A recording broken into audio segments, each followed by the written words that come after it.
আসসালামু আলাইকুম। যেহেতু আজকে ফ্রাইডে, তো বিকালবেলা বাচ্চাদের জন্য একটা স্পেশাল স্ন্যাক্স না বানালেই না।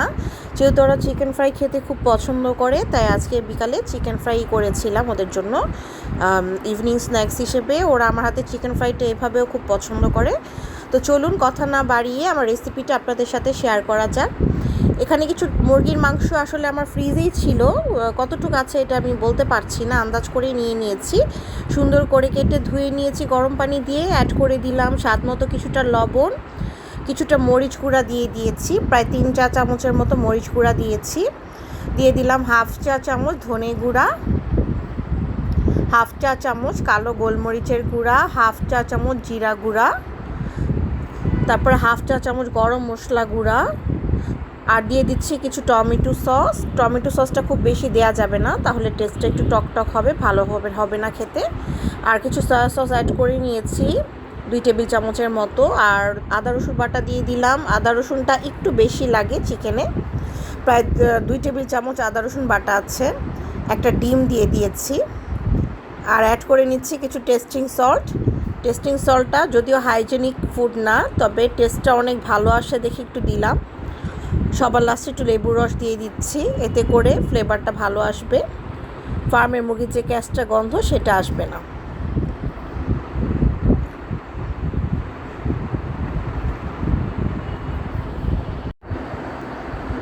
এখানে প্রায় 2 পিস লেবুর রস আমি দিয়ে দিলাম। ঘরে যদি লেবু না থাকে সেক্ষেত্রে 2 চা চামচ সিরকা ব্যবহার করা যাবে।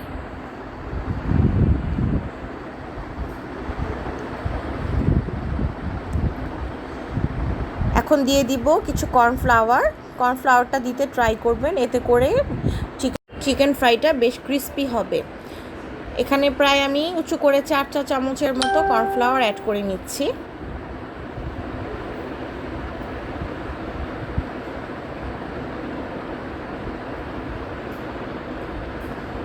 আর দিয়ে দিচ্ছি ময়দা। আমি এখানে 1 কাপ ময়দা ব্যবহার করছি। সবগুলো উপকরণ হাত দিয়ে খুব ভালো করে মাখিয়ে নিচ্ছি। মেরিনেশনটা যত বেশি করবেন চিকেন ফ্রাইটা খেতে তত বেশি টেস্টি হবে। এটা কমপক্ষে 1 ঘন্টা ঢেকে রাখবো এক জায়গায়, এরপর ভেজে নিব। আর আপনাদের হাতে টাইম বেশি থাকলে আপনারা চাইলে এটা ঢেকে ফ্রিজে রাখতে পারেন, যতক্ষণ খুশি মেরিনেশন করতে পারেন। এটা মেরিনেশন যত বেশি করবেন ততই কিন্তু টেস্টি হবে। যাই হোক, কমপক্ষে আধা ঘন্টা হলেও মেরিনেশন করার ট্রাই করবেন, তাহলে চিকেন ফ্রাইটা খেতে দারুণ হবে। তো চুলা অলরেডি তেল গরম করে নিয়েছিলাম, ডুবো তেলে আমি এটা ভেজে নিব। ডুবো তেলেই নর্মালি চিকেন ফ্রাই ভাজতে হয়, না হয় কিন্তু ভালো হয় না ভাজাটা। চুলার আঁচটা আমি মিডিয়াম টু লো রাখবো, খুব বেশি চুলার আঁচটা বাড়িয়ে দিলে সেক্ষেত্রে পুড়ে যাবে, আর একদম কমিয়ে রাখলেও হতে যাবে না। তো মিডিয়াম টু লো মানে মিডিয়াম রাখতে হবে।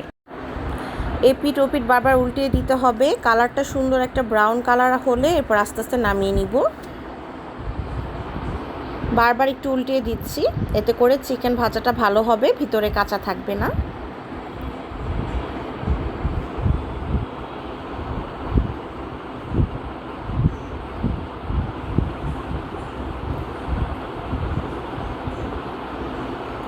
এক পিস চিকেন হয়ে গিয়েছে, ওটা আমি তুলে নিয়েছি।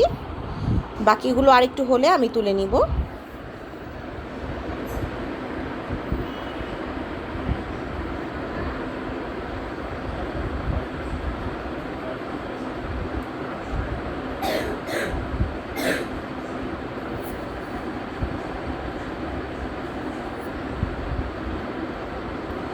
এই তো দেখতেই পাচ্ছেন কি দারুণ একটা কালার হয়েছে, চিকেনগুলো হয়ে গিয়েছে অলরেডি। আমি তুলে নিচ্ছি চুলা থেকে, তো ছাঁকনি দিয়ে সুন্দর করে তুলে নিচ্ছি। এই তো এরই মাঝে কিন্তু দারুণ মজাদার চিকেন ফ্রাই একদম ready to serve. Thanks for watching. আল্লাহ হাফেজ, টাটা। বাসায় কিন্তু অবশ্যই ট্রাই করবেন এবং আমাকে জানাতে ভুলবেন না কেমন হলো। Bye bye.